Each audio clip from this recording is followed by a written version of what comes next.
저희 아이들이 가끔 그림을 그리는데요. 제 아이라 그런지 제 눈에는 그림이 정말 작품입니다.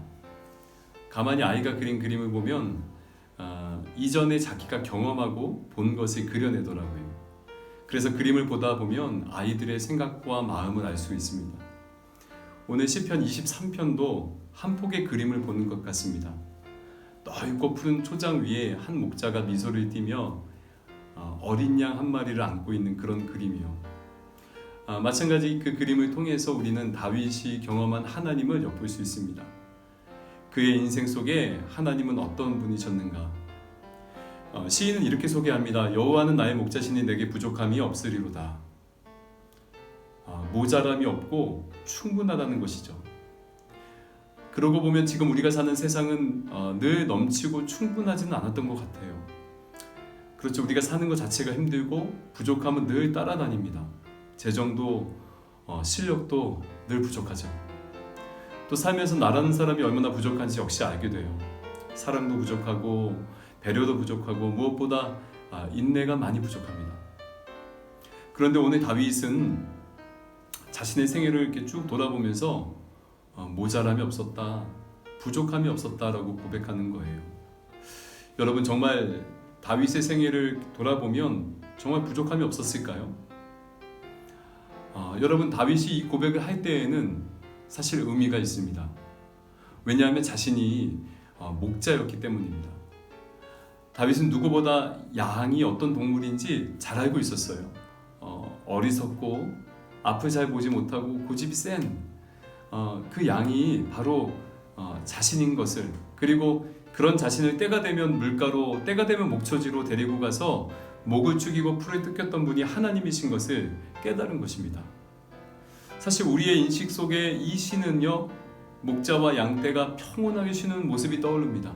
끝없이 펼쳐진 푸른 풀밭이 생각이 나지요.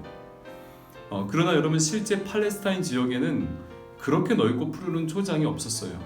척박하고요, 물이 없는 그런 사막 지형이지요.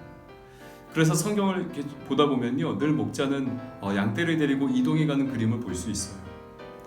다시 말해 푸른 초장이 끝없이 펼쳐지고 물가가 늘 있어서 부족함이 없었던 것이 아니라 목자가 그 지역에 목초지와 물가가 어디에 있는지 알고 있었기 때문에 양에게 부족함이 없었던 거예요. 다시 말해 양의 입장에서 생각해보면 이렇습니다. 때로는 광야도 지나야 됩니다. 때로는 물가까지 가는데 거친 길을 지날 수도 있는 거예요.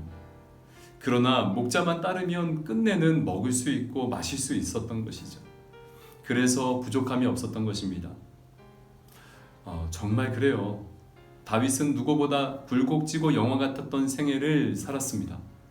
긴 세월 사울을 피해 산으로 들러 유리하면서 결핍과 부족함이 아주 익숙해질 만한 인생이었죠. 그러나 시간이 지나서 다윗은 깨닫습니다. 주님이 목자이시구나.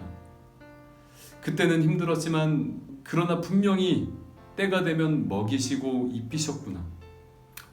여러분 우리에게도 주님은 늘 부족함 없으신 목자이시죠. 그런데요, 문제는 지금이에요. 굴곡진 인생 속에서 지금 우리는 실제 부족함이 없다고 느껴지지 않을 때가 많기 때문이에요. 왜냐하면 맞닥뜨리는 현실은 늘 광야 같기 때문입니다. 그런데 목자 대신 주님이 이끄시는 인생의 광야는 필요한 거예요. 쉴 만한 물가로 가는 과정일 것입니다. 다윗이 동굴에서 유리했던 고독했던 그 시간들, 그리고 가족들이 납치되어서 그 가족들을 구하러 가던 그 고통스러운 시간들 역시, 그 모든 시간들은 바로 다윗을 다윗되게 하는 시간이었다는 것이죠. 하나님이 하실 일이 있다는 거예요. 여러분 중요한 것은요, 양이 목자의 음성을 듣는 것입니다. 목자를 따르는, 목자의 음성을 듣고 목자를 쫓아가는 그러한 인생. 분명히 당장의 위기와 어려움이 찾아와도 그를 따라다니는 양떼는 결국엔 어때요? 물가로, 또 아주 좋은 훌륭한 목초지로 인도함 받을 것이기 때문이죠. 주님이 목자이시기 때문입니다. 아이를 키울 때 정말 짜릿한 쾌감이 들 때가 있습니다. 언제냐면 제가 앞을 보면서 이렇게 걸어갈 때 뒤로 손을 딱 내밀면 이 아이가 제 손을 잡을 때예요. 어디로 가는지 잘 모르는 이 아이가 제 손만 잡으면 안전하게 그 목적지까지 갈 수 있다는 그 믿음으로 잡는 그 순간, 정말 짜릿하거든요. 여러분, 우리 주님도 그러하시지 않을까요?